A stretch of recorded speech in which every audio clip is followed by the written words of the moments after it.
This week on the other side, banning the burqa. Is it as weird as it sounds? 21 other countries have some kind of ban, and most of them are Western liberal democracies like Australia. Maybe our politicians should be discussing this seriously instead of just mocking Pauline Hanson again. It's getting tired, guys. She's been around a long time. You might want to ask yourselves why. The endless war on masculinity in Australia and the West. We explore why it is bad for both men and women and why it simply must stop. A rare win in the courts for men this past month. We'll discuss that good news when Bettina Arndt joins us. And small business under the pump. Why are so many businesses going under? And why are the left hell-bent on making life so hard for innovators and entrepreneurs? They're the backbone of job creation in Australia, and we better start supporting them soon or else.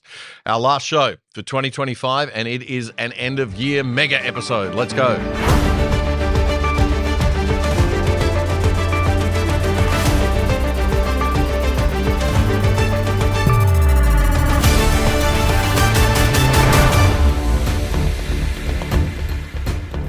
Episode 436 of The Other Side for the weekend commencing Friday, November 28, 2025. Our last show for 2025.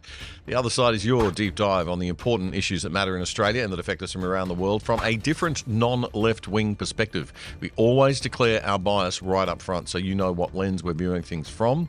We're a news commentary show. We're centre-right politically. We exist to counter what we see as a heavy centre-left bias in the Australian mainstream media to bring you the other side of debates you may not even hear on the mainstream channels.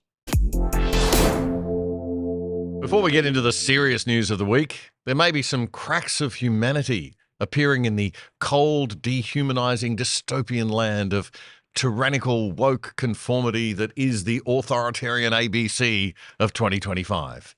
Ellen Fanning, an old journalism school classmate of mine and former 60 Minutes host, is now the drive time presenter on ABC Radio in the city of Brisbane.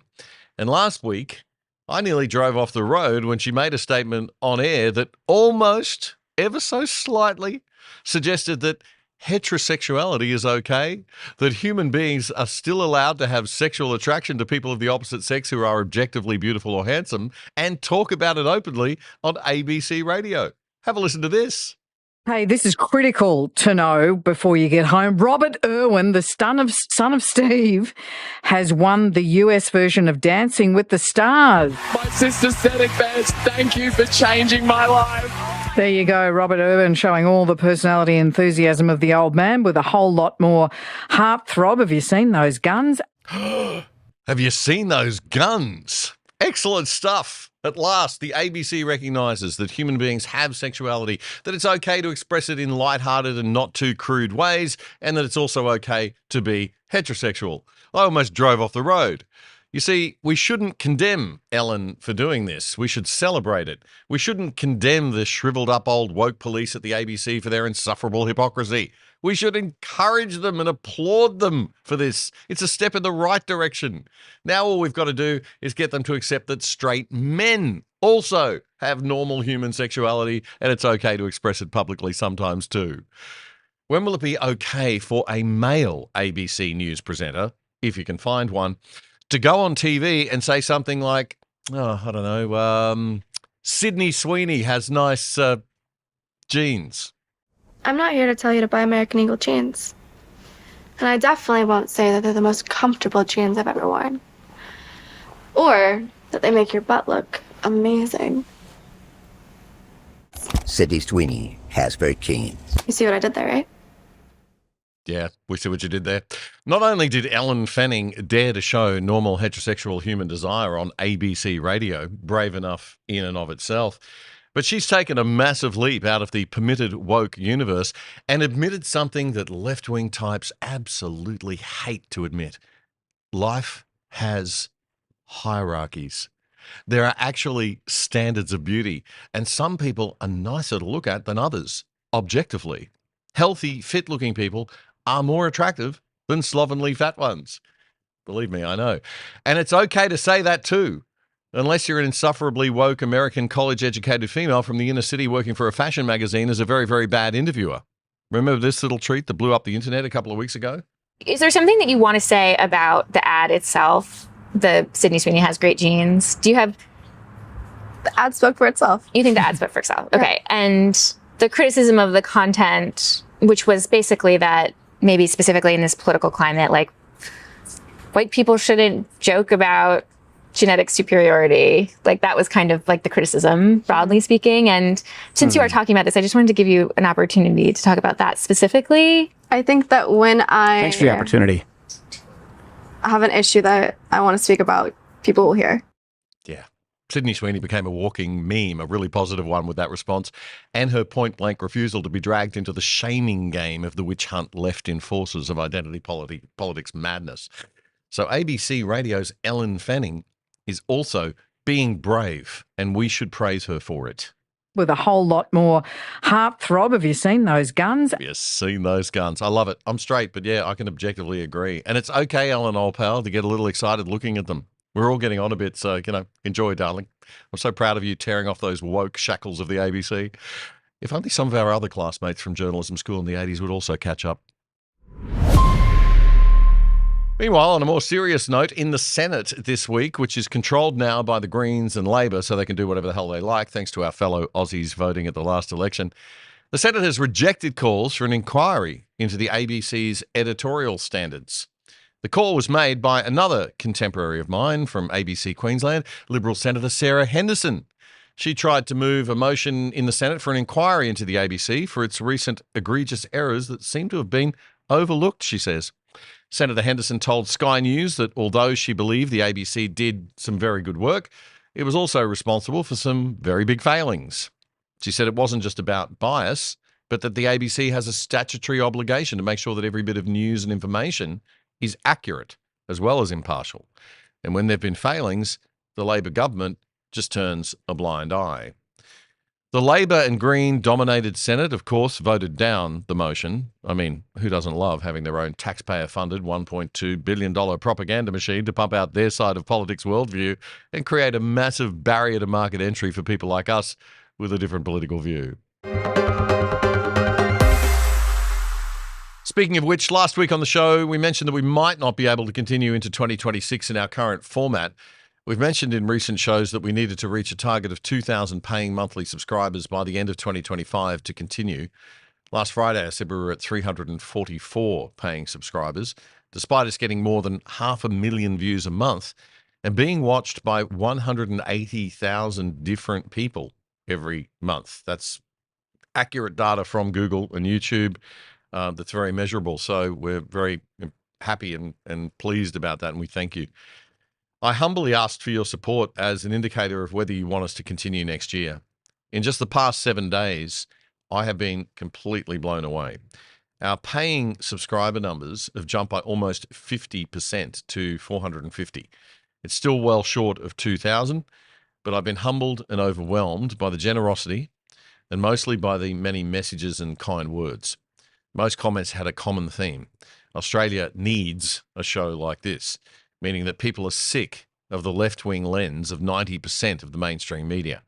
And they want deeper discussions and exploration of the really big issues that are affecting our country than mainstream Aussie media usually has time for. There is a big gap in the market for a show like this. When I was a kid, if you wanted to get a deep dive on issues, you could listen to or watch the ABC. Sure, it was a little bit left-leaning even back then, but it wasn't the extreme, polarizing, radical leftism of today's ABC, drowning in a quagmire of identity politics, everything viewed through a race, gender, and sexuality lens, and the tired old Marxist perspective of the oppressor and the oppressed. The commercial media are gutless. They won't try anything that might be controversial or upset anyone. They're also beholden to pretty nasty government regulators who will also probably come after us in the new media space soon too. Governments absolutely hate speech that they can't control. And there's the left-wing activist groups also who deliberately attack networks and they deliberately attack presenters who've got non-left-wing views. And they attack their advertisers and sponsors with organised campaigns. It's the soft power, the soft creeping power of the cultural left also that's the most troubling. The ESG and DEI mob, who, under the guise of saving the planet and keeping us safe and being superficially kind and compassionate, wield the most authoritarian and cancel culture power of all. It's not just the public government sector that's horribly woke, it's now the corporate bureaucracy in the private sector too. Marketers and advertisers are terrified of sponsoring shows like this that aren't towing the left-wing editorial line. You will not get men's rights stories on mainstream TV and radio. They're all after the female audience segment because women are still the principal purchasers in most households. And that number, the main purchaser demographic, is the one that advertisers want to buy. So women's issues and perspectives dominate. This isn't the patriarchy we're living in, folks. Quite the opposite. All it would take would be for a few brave marketers and advertisers to wake up to the massive potential of the anti-woke marketing campaign, and they would do very, very well indeed. If you need a show that has a big Australian male audience over 40 to advertise on and you've got the guts to go against the pack, I know one. Give us a call. Anyway, I'd rather the show was supported mainly by viewers, to be honest. I'm really so inspired to try to keep things going next year after all the lovely comments this week. I will be having talks with potential supporters and sponsors over our Christmas break to see what we can bring you next year. But even if it's the last time you see this show in this format, know that we tried. And because of you and your support, I think we have made a bit of a difference over the past 5 years. I'm sorry also that I can't reply to everyone individually online, especially those of you who've given generously in the last week or so. But let me just say right here and now, thank you. Did you know that with a virtual private network or VPN on your computer, tablet, or phone, you can log into your favorite streaming services like Netflix from home with an internet address from anywhere in the world and watch all the shows that they offer in other countries, including stuff in different languages? And using a VPN to route all your internet traffic through a third-party server means that big corporations and big government can't spy on you. If you sign up now with private internet access, we think they're the best VPN servers out there.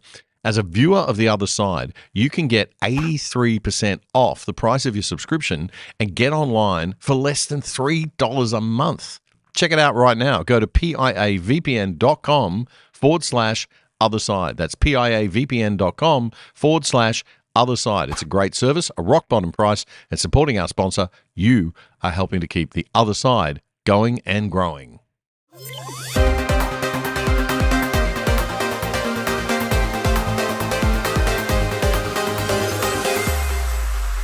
Something absolutely terrifying is happening in the United Kingdom, and the usual suspects on the left who are driving it are trying to pass it off as normal when it's absolutely anything but. The BBC reports that the UK's Justice Secretary, that's the equivalent of our Attorney General and Minister for Justice, in the UK, it's David Lammy. He's proposing to, quote, massively restrict the ancient right to a jury trial by only guaranteeing that right for defendants facing rape, murder, manslaughter, or other very serious cases. An internal government briefing note has confirmed there are plans to create a new tier of juryless courts in England and in Wales. It's incredible. Hard to believe, isn't it? Now, David Lammy is also the Deputy Prime Minister of the UK, and he wants to end jury trials for defendants who would be jailed for up to 5 years. They say it's because of unprecedented delays and backlogs in courts. Or maybe if they stopped policing thought crimes and people's social media tweets and putting people in jail for that, they might free up some court time. Basically, this is the Labor government saying, look, our system is completely failing. We can't run a proper criminal justice system because we're useless. So let's just toss out one of the most foundational principles of law to fix this bureaucratic problem we've got. Who cares about the right to be tried before a jury of one's peers? It's only a concept that's one of the two cornerstones of Western law. And the UK is fast becoming a dual Muslim-Christian state anyway, and there'll probably be some form of Sharia law soon. So who gives a rat's? Conservative and libertarian commentators in the UK have understandably gone completely nuts over the news. David Lammy is set to scrap jury trials and remove your automatic right to appeal. Juries will only hear cases of murder, rape and manslaughter. Now, think about what this means practically. Take the case of Jamie Michael. Labour Party staff members reported him to police for a video he did about illegal immigration. He was charged, he went to court, a jury found him not guilty in just 17 minutes. But what if only the judge had heard that case? We hear a lot about left-wing activist judges, and now they may be given even more power. 75% of all cases will be heard by a single judge, so they can sentence you to anything up to 5 years, and you could lose your automatic right to appeal that decision. This is really sinister. And the head of the Criminal Bar Association said Lammy was about to, quote, destroy a criminal justice system that's been the pride of this country for centuries, and to destroy justice as we know it. The UK's GB News channel there. Look, the right to a jury trial arose from early Germanic tribal customs and Norman reforms in England under Henry II in the 12th century. And it evolved through English common law, which we have in Australia. It's used all over the world in many countries.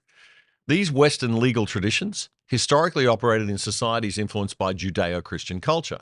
The other big cornerstone of our legal system that feminists have been trying to get rid of in Australia recently is the presumption of innocence, the principle that the burden of proof is on the accuser. That principle comes primarily from Roman law, especially the Juris Ulpian of the 3rd century AD. That's how far that goes back. That principle continued through medieval canon law, the law of the church. It's not religious doctrine, but these are Western civilizational principles, and they're an extension of the Christian culture of the West. The left are trying to rewrite the very basic rule book of our legal system. This is fundamental stuff this clown David Lammy is playing with here. Now, the left is always screeching about how Donald Trump is a threat to democracy and the very institutions of our civilization. Yet here we have a Labor Party Deputy Prime Minister and Justice Secretary in the UK proposing that we just ditch one of the most fundamental principles of law that our entire culture has been built upon for centuries, and that's okay. And just another quick point. Our law schools in the UK and here in Australia have become left-wing echo chambers of Marxist identity politics and social justice warriors of the bad kind. The ones who think the way to social justice isn't through freedom and liberty and small government, but through big government centralised control. Leading law professors have told me that they worry about what the Australian legal benches in our top courts are going to look like in a few years' time as these left-wing indoctrinated kids grow up and become our barristers and judges. So this is the worst time possible in history to be thinking about tossing out people's right to be tried before a jury of their peers rather than an echo chamber monoculture inhabited by members of a privileged elite legal class. God help us. The fallout from Pauline Hanson's latest burqa stunt has been very amusing. What concerns me most about it is the fact that the burqa is a symbol of real female oppression. So where are the feminists on this? Crickets. Silent, of course. Only Western white men and Judeo-Christian culture is ridiculed by the left because of their weird worldview that whoever is poor and weak or a minority in their immediate surroundings is by default a victim and oppressed. And everyone who's strong and successful is an evil oppressor. This worldview is a psychological issue. If the left have to admit that people are generally quite considerably responsible for their own life outcomes, which is the case in the free and open societies of the West more than at any other time in history, then they must take responsibility for their own lot in life. And lots of people don't want to do that, and Marxism gives them an easy way out. I'm oppressed by the rich people. The bad guys in our culture, of course, are the white heterosexual men. Even the inherent sexism of a lot of Islamic culture is therefore totally fine for leftists and modern feminists because they think that they're standing up for an oppressed minority group, Muslims. The thing is that if you step outside the West for a second, Muslims are not a minority group.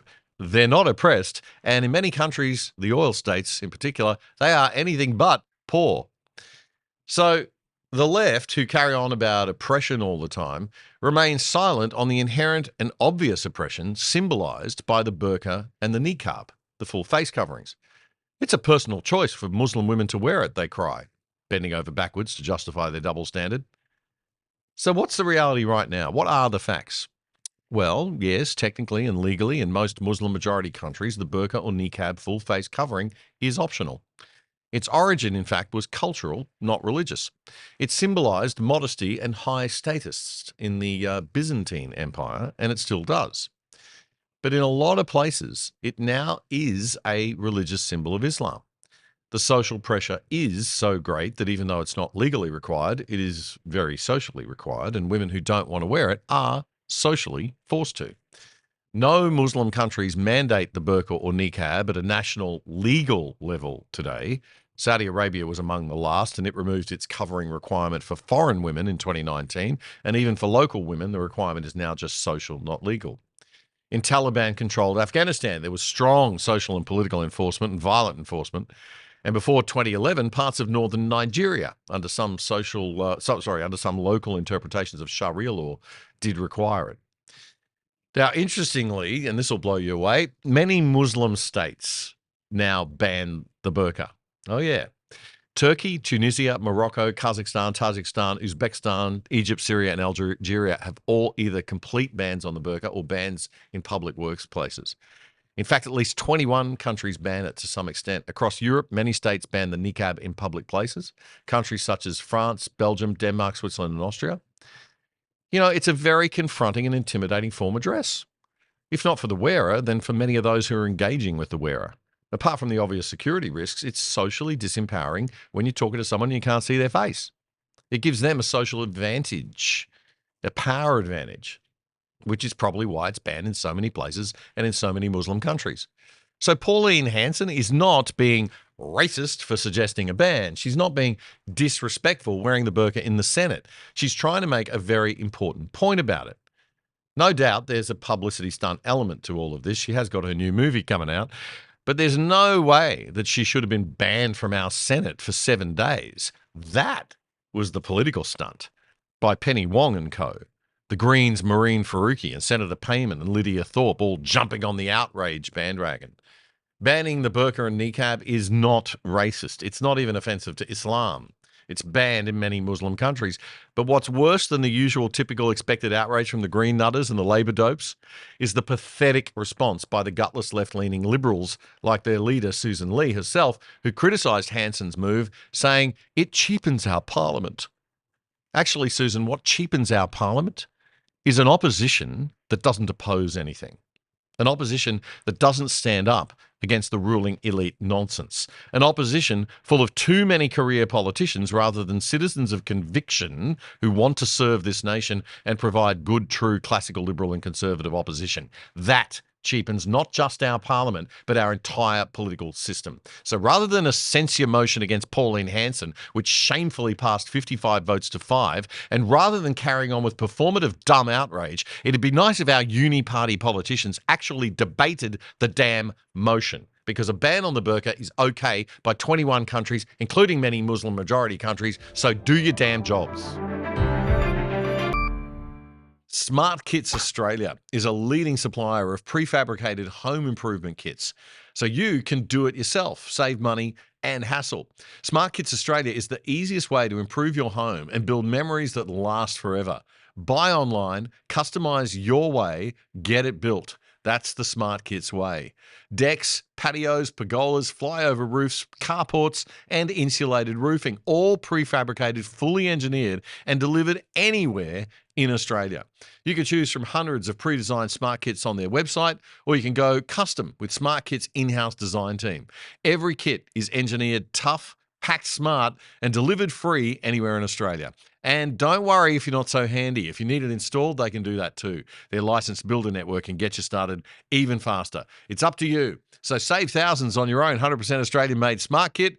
Build your own outdoor lifestyles with SmartKits Australia. SmartKits.com.au, a proud sponsor of The Other Side.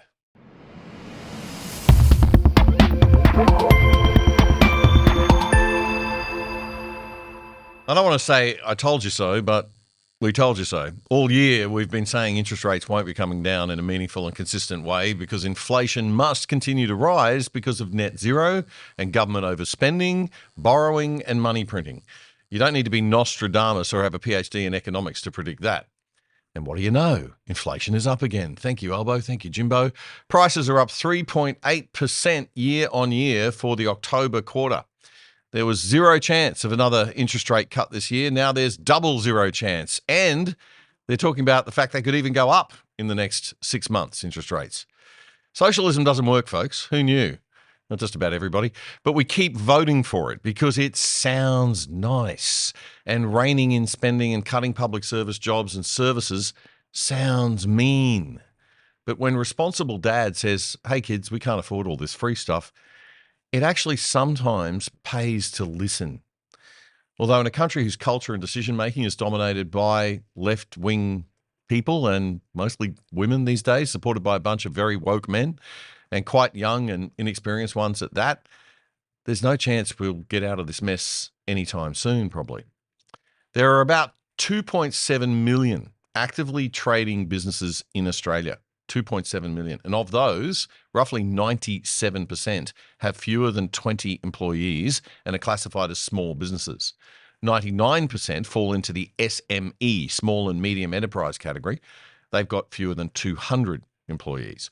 SMEs employ over 7 million people in Australia, accounting for about 2/3 of the entire private sector workforce. And they contribute about 600 billion to the economy every year, roughly 1/3 of Australia's total annual gross domestic product. Early this year, the Albanese Labor government announced its National Small Business Strategy because the solution to too much government meddling is always more government meddling, if you ask anyone who works for the government. The strategy formalises support for small business, indicating official recognition of their importance and commitment to help them thrive. Sounds like typical do-nothing bureaucratic waffle to me. The true effectiveness of these government attempts to help will depend on whether they do actually help address structural issues like cash flow delays, red tape, skill shortages. I haven't heard much about red tape being cut, have you? Or government just getting out of the way and not taxing for a while rather than trying to help? That'd be good. Anyway, joining me now in the studio to talk about all this is small business entrepreneur and other side regular Scott Challen, also known by his social media handle Shallow Chow. And we also have David Trad, another small and medium enterprise CEO from Vine Networks, one from the building industry, one from the telco industry. Guys, what's it like out there at the moment? And since I haven't told John who I'm going to throw the first question to, we'll just go broad on this. Jump in. You want to kick it off there, David? No. It's difficult. It's very difficult. Coming from operating or being in an executive or management role of a large corporation and the reliance on big teams, policy teams, it's hard to run a small business in Australia now. It's not, let's call it the John Howard era of, the backbone of the country is built on small business. It still is, but I think a lot of government interference actually makes it very hard to run a small business. It's exhausting. Yeah. Very okay, exhausting. you look tight, mate. So, we all look tight because it's December coming up. It's December. Yeah, Scotty? Look, 1/3 of small businesses are not expecting to survive the next 12 months. And that's an absolutely horrifying statistic when you consider the employment and GDP that makes up in this country. Terrible. The ATO is on a mission to wipe out small business. There is absolutely no forgiveness in the way they collect debt in this country, and they are on a mission to destroy small business because this government hates small business.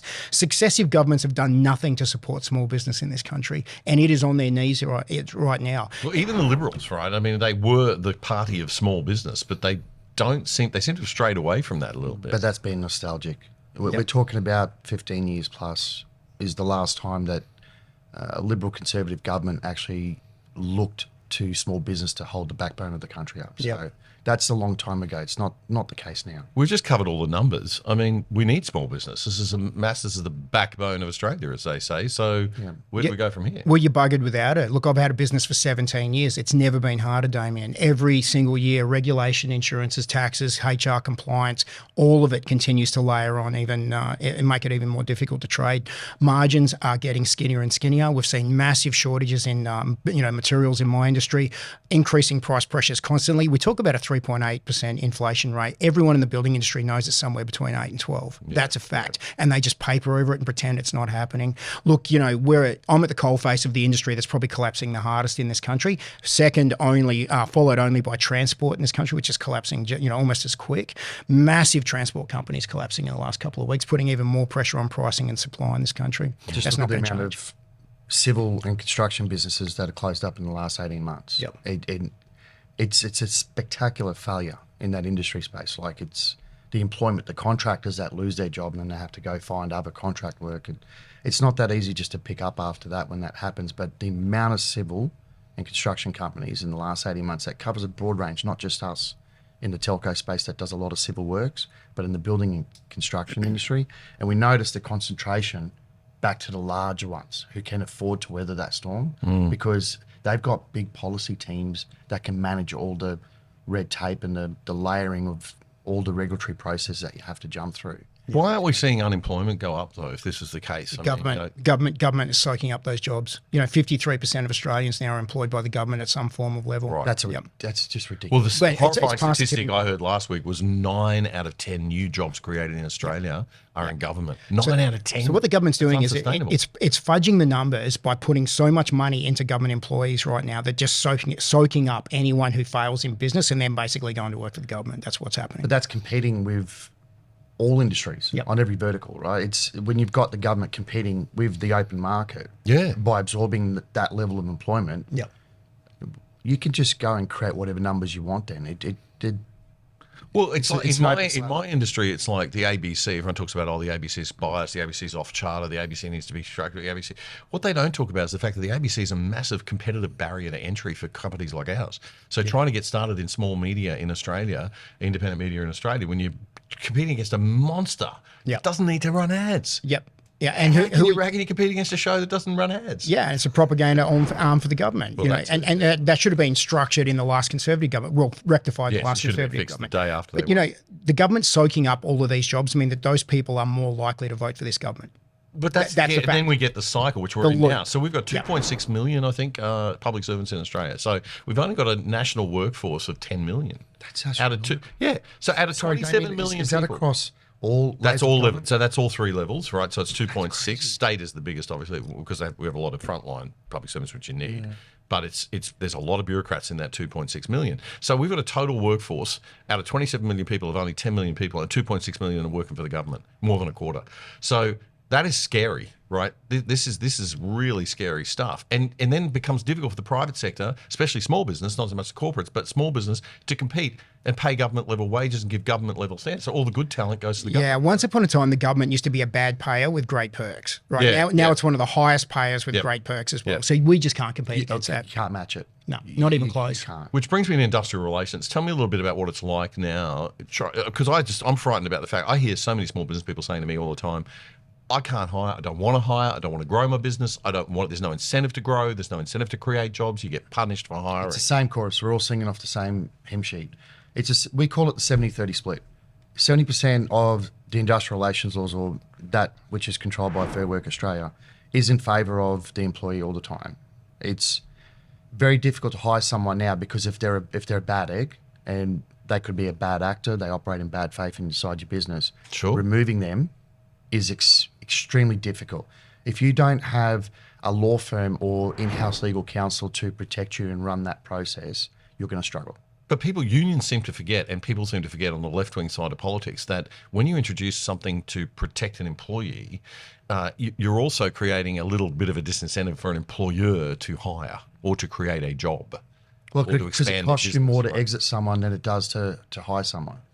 And it costs you a lot to hire them too. And so we're constantly pressured now by HR companies to put them on a subscription basis so that we can manage employees in our business. And once again, that sucks up another couple of points off your bottom line. It's a continual bleed by 1,000 cuts. It's all margin erosion. That's where it starts to feed into. Everyone knows in small business that the hardest thing is managing staff, right?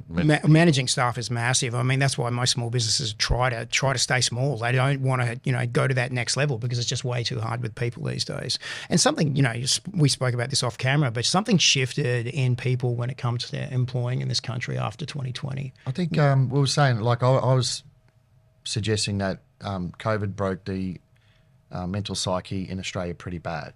Because since 2019, we've seen a reframing and a change of mindset, and particularly in the workforce. You see people that,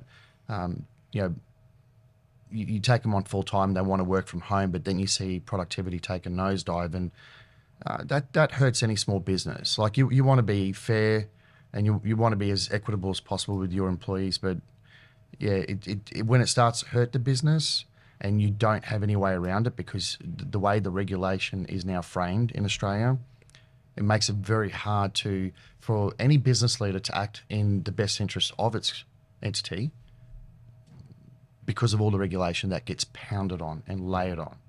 It doesn't matter. That sort of serves the corporates, right? So the big corporates, that gives them an advantage because they've got the resources to hire lawyers, compliance lawyers, HR people, procurement people, all the stuff that a small business can't afford, right? Whereas it just it just kills a small business owner because they're drowning in. It always has, though. It's always been this slow creep towards that. Big business has always been favoured in Australia. I think, especially in my working life, I haven't really seen anything that's been, designed to support small business to grow in this country. It's lip service. I mean, they can talk about, you're going to have, your roundtables and your discussions about productivity and all the rest of it. But at the end of the day, nothing happens. Nothing positive comes out of it that makes anything meaningful or better for us as employers to be able to create opportunities in this country. The best thing for small business would be for government to do nothing. Mate, the best thing for government to do right now would be to do what they've just done for the students, wipe out 20% of small business debt. Why not? This government just wiped out 20% of student debt in this country to look after its voter base. But small business doesn't vote for the Labor government. That's a fact. So what did they do that? They were propping up votes. Now, if you wanted to support small business in this country, you'd wipe out ATO tax returns for any business turning over less than $1 million. Let's draw a line in the sand and say, why are you having to do all this paperwork? Why are you having to pay accountants? Why are you having to do this if you've just got a small business? It's ridiculous. Big government and the left have really got the country by the throat at the moment, haven't they? And they are choking everyone to death. And I wonder how we get out of it. I want to try and end on a bit of a positive note, or at least with a bit of a vision as we come to the end of the year. But how do we get out of this? Yeah, look, it's not going to be easy to unwind, but we need to get the right people into government now that can push that issue, because this government is hell-bent on just pumping in way more people to support the bottom line for Treasury and then ripping the guts out of the middle class in this country. Middle class is small business. Your entrepreneurs are in the middle class right now, and, mate, they're not going to be around for much longer. If we don't get this sorted out by 2028, we're cactus as far as I'm concerned. Yeah, it's really critical. It's right? We're at that point. It really is that critical. Yeah. And we're not hearing enough about it in the media. We're not hearing enough about it anywhere, really, David. Yeah, look, again, off camera, we were talking about policy on the run that's happening these days. It just seems to be a lot of knee-jerk reaction. But the thing that we can't forget, this is not about small business complaining, because if there's nobody talking about it, nothing's going to ever change. So if you want to do it on a positive note, from my perspective and the way I look at it, and it's just my opinion, government should not be interfering as much as what it is and creating so many layers of regulation. They should be there to enable and empower. That's it. And then step out of the way. Let the business leaders across the broad spectrum of businesses that we have in Australia, let them work to the basic framework policy that is created, and that's it. Step aside and just jump in when you need to empower and enable, and that's it. Yeah. Well, but the machine hates small business, right? Because the machine just wants that control.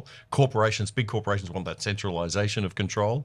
Governments love it because they can control the taxes. Yep. It's very hard to have a liberal The social contract here is about, empowering Australians to thrive and survive and to have the opportunity to grow families, have children, create businesses and create opportunities for other Australians.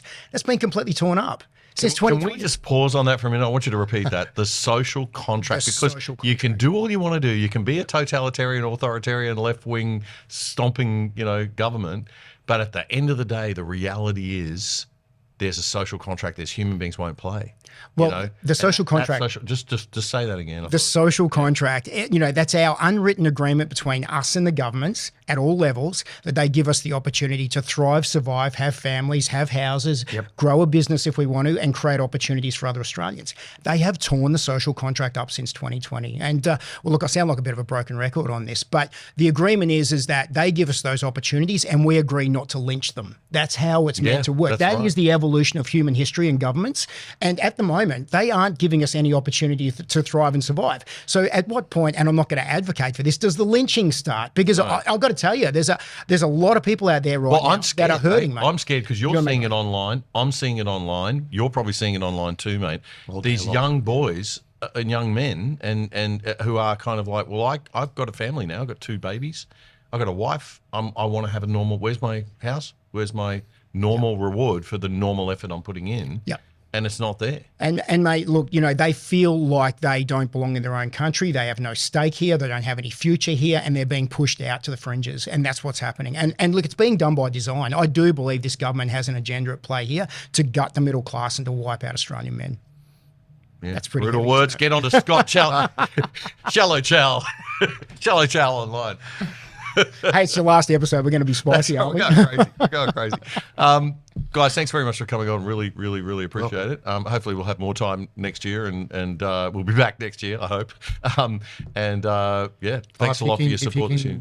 Get more people talking, more from the small business sector. That'd be good to see, because mainstream media don't give a damn. Don't care. And look, support small business. Don't order from Uber. Go to your local takeaway store. Go get in the car. Go down there. Go down there with the kids. Do something.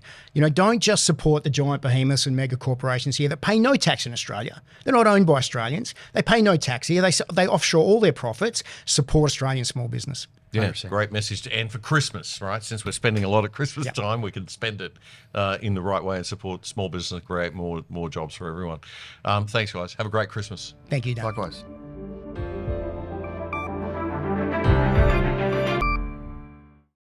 Did you know that with a virtual private network or VPN on your computer, tablet, or phone, you can log into your favorite streaming services like Netflix from home with an internet address from anywhere in the world and watch all the shows that they offer in other countries, including stuff in different languages? And using a VPN to route all your internet traffic through a third-party server means that big corporations and big government can't spy on you. If you sign up now with private internet access, we think they're the best VPN servers out there. As a viewer of the other side, you can get 83% off the price of your subscription and get online for less than $3 a month. Check it out right now. Go to piavpn.com/other side. That's piavpn.com/other side. It's a great service, a rock bottom price, and supporting our sponsor, you are helping to keep the other side going and growing. You're watching The Other Side with Damien Coorey, Australia's best independent news commentary show, bringing you up to speed on the issues that matter most. Simply subscribe for free on YouTube by hitting the subscribe button and bell, so you'll be notified whenever we post anything. And to really stay in touch, check out our independent website at othersidetv.com.au. You can sign up for free there too, or join the exclusive side and help support our show for less than $5 a month. This is The Other Side. A month or so ago, Telstra made this policy change. They announced to customers that we may terminate your service without notice if you are alleged to have committed domestic or family violence against an end user of a service. We may also transfer the phone number or email address to the alleged victim if they are an authenticated end user of the service. Now, like most well-intended corporate policies, this one sounds lovely on the surface, a bit like the ceremony in The Handmaid's Tale. But when you stop and think about it for a minute, it's not only bad, it's diabolical. Actually, you only need to think about it for 1 second, but modern corporate executives just see the, we're on the right side of some social issue according to the gods of woke. Oh, okay, then it must be good. Proceed. So let us think about this for a second. Telstra can cut off services to you if your ex alleges that you've been abusive. Alleges. There's that presumption of innocence disappearing from our culture yet again, folks. And we're talking not just about phones, but also internet services and associated email addresses. That could play havoc with a business. It could sever vital connections with friends, family, and work associates, and it could cause huge disruptions to someone's life and work. This is all made much, much worse by the fact that Telstra is implementing this policy in Australia, a country which, according to a recent YouGov survey, has one of the highest rates of false allegations against men by women in the world. So says my next guest, Other Side regular and tireless men's rights activist, Bettina Arndt. Bettina, Merry Christmas. Welcome to the last episode for the year. Thanks for your time again.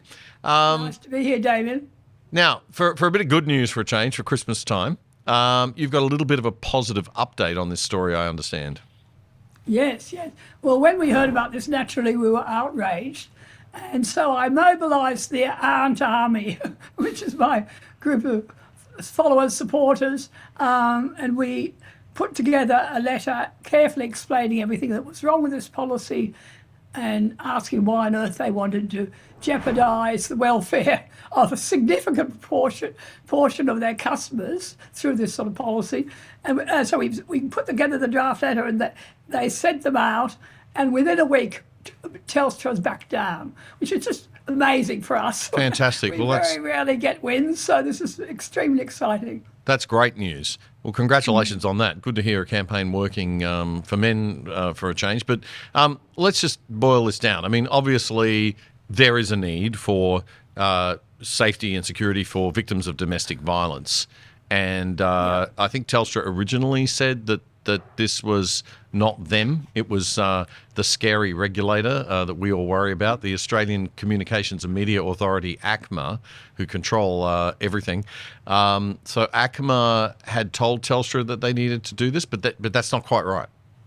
Well, ACMA issued a standard that the telcos are supposed to comply with, which makes pretty good sense. The standard is all about protecting the victim. So if people are sharing, it's pretty rare people share phones, but they still have, you could have home phones where they're sharing services, or of course more commonly, I suppose, shared family internet services.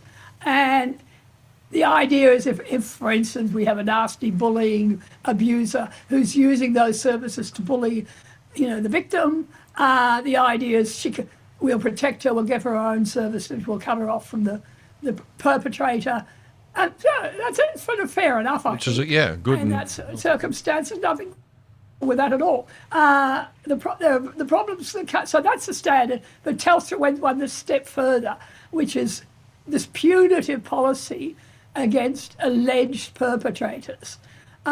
We've actually got One Nation is going to ask questions next week in Senate estimates in Parliament of ACMA. They've got ACMA appearing before Senate estimates to ask them, did ACMA think this fell within their standard?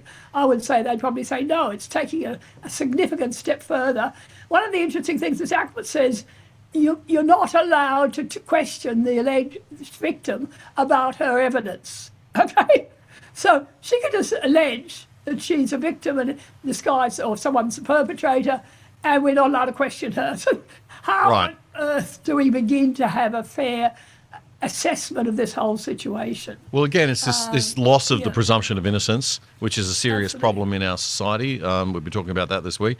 Also, the idea that a man could have his business if there was a joint business involved and you get a false allegation. We do have a lot of false allegations, tragically and diabolically, in this country. If you do get a false allegation from a bad actor against a man, that could destroy his life, destroy his business, just by having his internet cut off and his email cut off and his phone cut off, right? And then having to explain to people what's happened, and this alleged perpetrator, I mean, that a lot of people choose to believe that we're actually dealing with a villain here. We're dealing with a domestic violence abuser, and it can be extremely damaging to the personal reputation of this man and also to his professional reputation, his business. And, all of that. We've had the lawyers looking at all of this, and they see this as really dangerous territory for Telstra, which is what we put into this letter, which got such a prompt response, which is exciting. So it seems like the only thing. It seems like the only thing that's going to really sort of get these bureaucrats in corporate world to wake up, and also to get, I think, false accusers to wake up, is for them to realise the risk to them. The fact that if you damage a man's reputation in his business and they lose future income, you're liable for that future income loss if there's a strong defamation case taken against you. And I think once we've had a few wins like that this might start to change, right? Well, that's what we're actually trying to gather collection of cases where people have taken action against perpetrators for perjury, for the family court.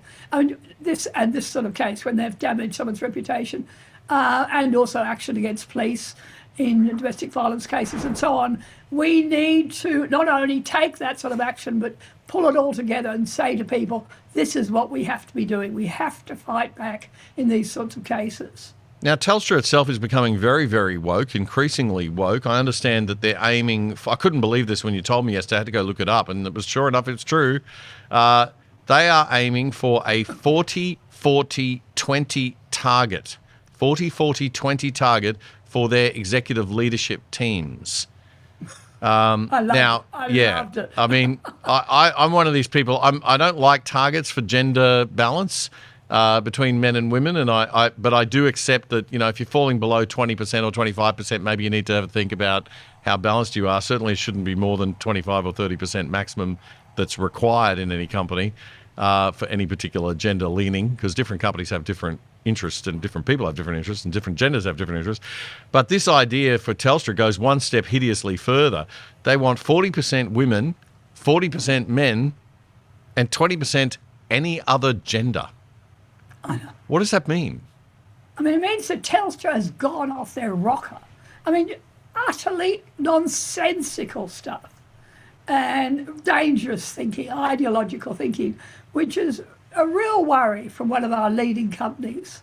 20% is a very high number to suggest that's representative of the wider population that would be any other gender other than male, identifying as male or female, even if you accepted the ideology of gender, modern gender theory, which I don't. But if you did accept that, you would say, well, 5%, 3% maybe, I don't know. 1%. But 40, 20, and it's not 20% any gender. It's not like you can top it up with, we've got 10% more men or 10% more women. They specifically, when I looked into it, they specifically are saying non-binary identifying people. So people who are saying, I am non-binary. I don't even know if that includes gay people.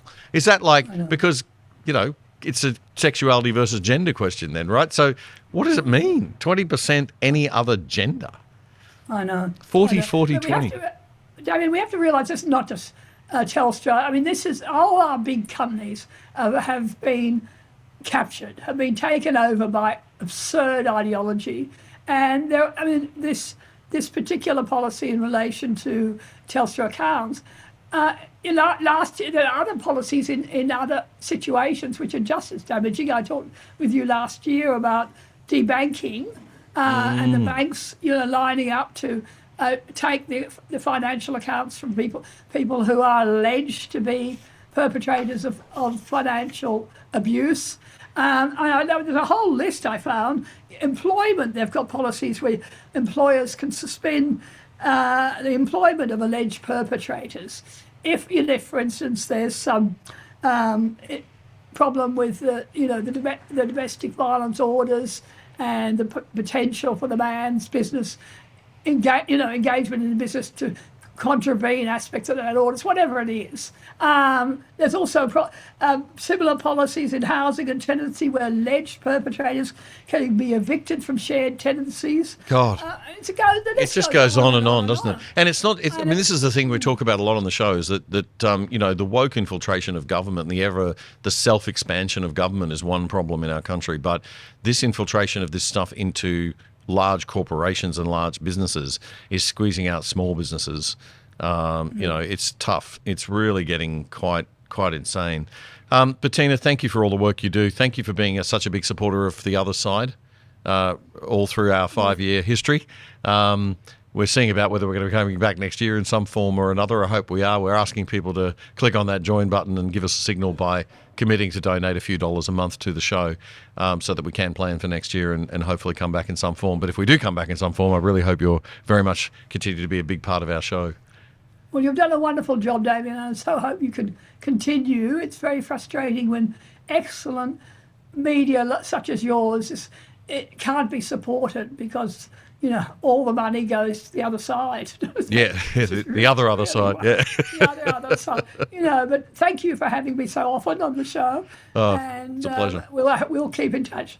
All right. Have a great holiday season. Merry Christmas, Happy Hanukkah. Take care. Merry Christmas. We're allowed to say the word. We are. We're allowed to say it. Did you see Tesco's in the UK? Tesco's Christmas trees don't have Christmas tree written on the box anymore. It's just got festive pine tree. It's a sad state of affairs. We have to laugh or we don't shoot ourselves. Yeah, that's right. If you don't laugh, you'll cry. Take care, Bettina. Have a great break. Okay. See ya. Thanks, David. Bye. A great way to support the other side is to support our sponsors like SmartKits Australia, the best supplier of do-it-yourself prefab home renovation kits. And it's not just carports. SmartKits do decks, patios and pergolas, flyover roofs and insulated roofing too. All prefabricated, fully engineered and delivered anywhere in Australia. And if you're not too handy, they'll install it for you too. Get onto it. smartkits.com.au.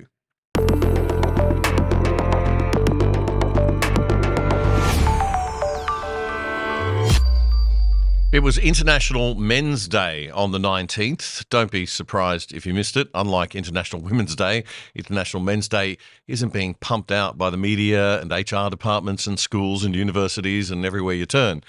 There's few brownie points, virtue signalling wise, in it for corporations and governments, and even fewer advertising dollars, so it doesn't get much airplay.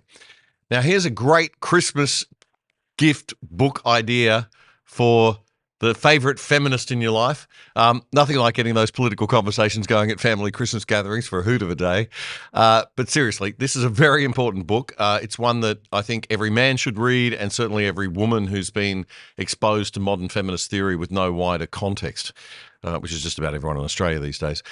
It's called The Relentless War on Masculinity, and it's the work of my next guest, David Maywald. David is a highly qualified corporate executive, financial analyst, and former fund manager who had a long career in finance and asset management. He's now passionate about supporting men's rights. But from a non-sexist perspective, David firmly believes that centrist men and centrist women can achieve much healthier social outcomes by turning towards each other and turning down the dial on extreme voices. David, thanks for your time and welcome to The Other Side. It's great to have you here. It's a pleasure. It's so good to be talking with you, and I really appreciate all of the efforts that you and the team have put into The Other Side over a long period of time. I think I can speak from the viewers that you've done a fantastic job. Thank you, Damien. Thanks, David. Well, I hope we can still be around in 2026. We're working on that. So, look, this is your fantastic book. It's a strong critique of the very political and sexist form of feminism that we seem to see everywhere around us today. A lot of misandry, man-hating is a bit rife in this culture. It's evident mostly by the fact that most people don't even realise it, but we sort of swim in a sea of it. And most people believe that we live in some sort of patriarchy that oppresses women. I want to focus mainly on the struggles that boys and men are facing today rather than criticising modern feminism. But you do have a whole chapter called The Four Horsewomen of Feminism, so I think we need to touch on it. And you say that the four horsewomen of feminism are misandry, gamma bias, gynocentrism, and gaslighting. Now, I kind of know what misandry and gaslighting are, but I had not heard these terms before, gamma bias and gynocentrism. Maybe we'll start with gynocentrism. What is that? So there's a scale from androcentrism to gynocentrism. Andro for male, gyno for female. Gynocentrism explains a society that favours the interests, preferences and traits of females. So it makes things easier for girls and women, and it puts obstacles in the way for boys and men. And my overall thesis is that if you look at the sweep of the last 200 years in the English-speaking countries, we've gone from a position of being deeply androcentric in policy and law and culture. We've moved right through equality after second wave feminism in about the 1980s, when you had legal equality and equal pay and so forth. And actually in the 80s, women exceeded men in university.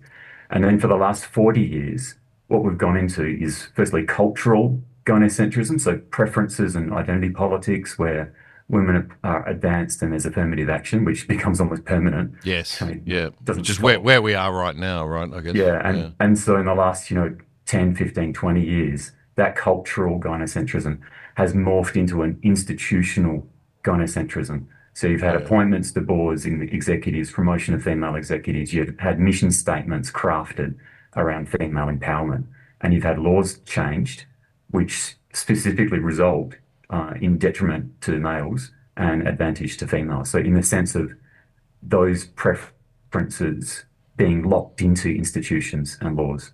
Yeah. Okay, I think I understand that. So, David, what's the other term is gamma bias. What is gamma bias? This is quite a subtle concept, Damien. It takes a while to get your head around it. So gamma bias, it's a double standard where the same thing for women gets praised in their behaviour, but condemned in men.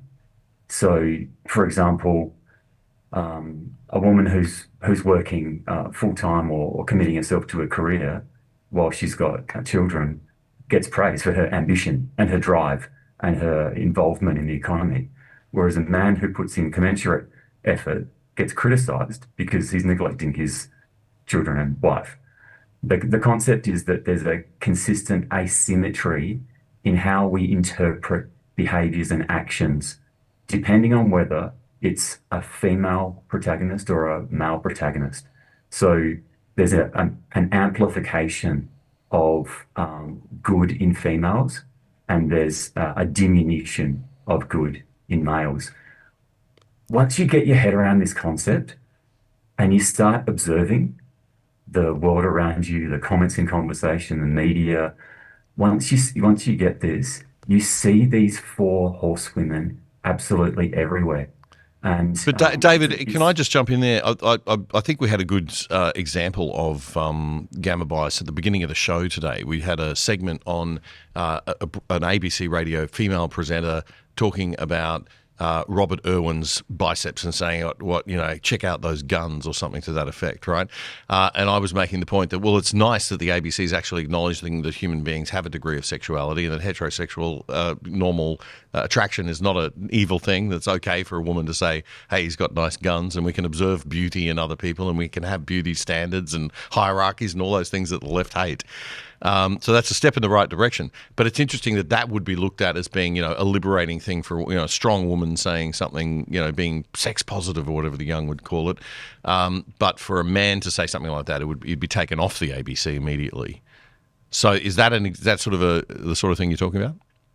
Yeah, absolutely. It's typical of the asymmetry that occurs. Think about a boy or a young man coming out of the school system and education. Through their whole time there, they've been exposed to hundreds or thousands of messages about affirming the girls and lifting the girls up and giving the girls opportunities, and girls in STEM, and facilitating their styles of learning. But they've also been exposed to hundreds or thousands of messages about how masculinity is toxic, how their innate behaviors are damaging, not just to themselves, but damaging to the people around them. And the feminists watching, sorry to butt in again, I hate doing that, but I just wanted to get this point across because we are short on time today.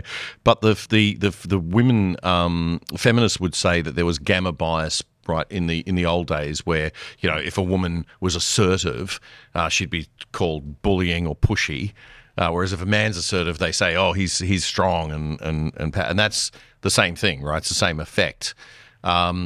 So feminists might argue, well, we're just balancing things out, but your point is that we need to kind of work together and be conscious of these things on both sides, right? Well, a schoolboy or a teenage boy had absolutely no benefit from patriarchy in the 19th century. No. So it's no surprise he feels disengaged and really depressed and diminished by the messaging that he's consistently seeing. And the whole point of the book is that both the extremes are unhealthy. They're unhealthy for men and women. They're unhealthy for families and our society. It's a call for sensible men and women to collaborate for balanced outcomes and to treat everyone with dignity and respect. So you talk in chapter 4, the next chapter is about sort of the unique struggles of boys and men today. You talk about male disposability in the modern era. Just quickly tell me what you mean by that. Well, actually, male disposability in every era of humanity. Men have always worked the most dangerous jobs. They've been the ones who fought for their families and their communities. And it's also interesting that about twice as many women throughout humanity have reproduced as men, and that there's also been a consistently shorter lifespan for men, partly because of the risks that they take. So, there's this consistency through humanity. Men have died sooner and been much less likely to have offspring. So if that isn't privilege, I don't know what is. Yeah, I saw somebody tweeting the other day on X. A woman posted something about what have men ever done? What have men ever done throughout history? It's like, well, okay. How about hundreds of millions of them shedding their blood and actually dying to protect women and children? And that was the norm, and sadly still is. And there tends to be this. You get this response that, oh well, if the world was run by women, there wouldn't be any wars.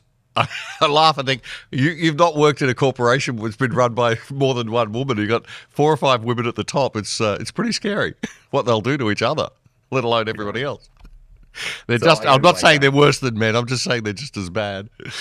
I go way back before the 20th century, way back before Industrial Revolution to think about those traditional masculine virtues of stoicism, of protection and providing for families and community. But those themselves have been diminished through a gynocentric lens and through gamma bias and gaslighting.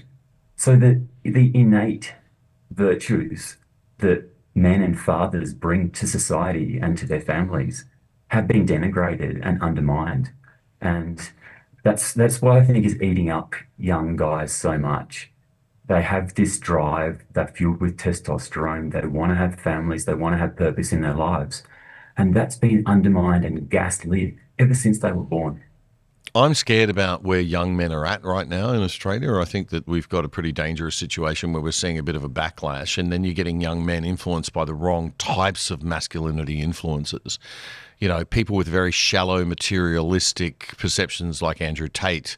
It's all about a cigar and a fast car and, not treating women with respect and being an absolute douchebag, actually. What's your take on sort of the state of young men in Australia at the moment and this sort of backlash we're seeing that probably isn't so healthy? I think the current generation is probably more skeptical and careful with evaluating the content that they're exposed to. I think there's maybe a tiny proportion of young guys who fall for that stuff. I think the vast majority of them look at it and go, he's a bit of a tosser. There are many other voices out there that are saying better things. Just 2 days ago, Kelly Sloan, the newly appointed leader of the New South Wales Liberal Party, did an interview with Daily Telegraph, which is on TikTok, and she talked about her 3 sons and how much love and concern she has for them. It's great. I think we're starting to see a lot of sensible, centrist women and men speak up about what's been missing in the lives of our children. The purpose, the faith, the aspiration to family, the community building, the long-term vision. With all the challenges out there, our kids need hope. They need an aspirational narrative. And we've got to talk about healing. We can't just talk about victimhood and trauma. We've got to talk about what's the path of bringing males and females together to collaborate for our children and the next generations. That's great to hear that Kelly Sloan said that. A million points to her. There was another big breakthrough politically as well, wasn't there? You were telling me before we came on. Yeah, so just yesterday, Julian Melissa, the federal opposition spokesperson on education, got up in front of Peabody Conference and called on the federal government to hold an inquiry into boys' education, which I massively applaud. Boys aren't just falling through the cracks. There are huge chasms in our education system, and boys are being pushed towards those chasms. You've got 43% more boys failing to complete high school than girls. You've got boys in year 9 who are 1.5 years behind in literacy. Many of them can't write. They'll struggle to communicate. And then you've got 64% more young women graduating from university than young men. And that chart's just going up towards 2-to-1. Yeah. We've got a very unbalanced, ineffective education system. And we're having a very healthy debate right now about how we can meet the educational development needs of all of our students, boys and girls from all different backgrounds. David, your work's been fantastic in the last couple of years. Thank you very much for your support of this show in the past and present. The Relentless War on Masculinity is the name of the book. How can people order this right away if they want to grab it right now, David, for Christmas or anything? How do we get it? You can buy the ebook today. It's on over a dozen different platforms. Okay. The ebook's priced at $5.99. Deliberately, I priced it to be really affordable. The paperback is available from a number of distributors such as Amazon, Topia and others. And then there's an audiobook version which is available through Google Play at the moment, and I'm hoping to have it on other platforms. So just search for The Relentless War on Masculinity by David Maywald, and it'll bring you up all of the available places that you can get hold of it. Fantastic. David, have a great Christmas with your family, and thank you so much for joining us today. I think you've delivered some of the most important words delivered on this show this year, so very fitting that you are our final interview for 2025. David Maywald, the author of The Relentless War on Masculinity. Get this book. It's not that long. It's a great read and well worth it. Thanks, mate. And that is all for this year of The Other Side. We'll be doing our very, very best in the next few weeks to hopefully pull together enough support to keep going in some form in 2026. Please hit the subscribe button and the notify bell on YouTube or whatever platform you're watching us on so that over the break, if we post any updates, which we might do, or special segments, you'll still be notified of them and you won't miss a thing. A reminder that if you do want us to continue, now is crunch time to show your financial commitment by signing up for regular monthly donations to us. This will help us plan for next year. It'll give us an indication of what we're going to be able to deliver next year as we plan. And it is better to give small monthly amounts than a big lump sum. It's not that we won't gratefully accept both, of course. We are nudging 500 paying supporters now. We really need to get to 2,000 just for starters. But I'll be meeting with people and trying to work out solutions for 2026 in the week ahead. I hope we will be back in some form next year. Until then, have a very Merry Christmas and a happy, healthy, holy, and family-focused New Year. I'm Damien Coorey. The Other Side with Damien Coorey is Australia's best independent news commentary show, bringing you up to speed on the issues that matter most. Simply subscribe for free on YouTube by hitting the subscribe button and bell, so you'll be notified whenever we post anything. And to really stay in touch, check out our independent website at othersidetv.com.au. You can sign up for free there too, or join the exclusive side and help support our show for less than $5 a month.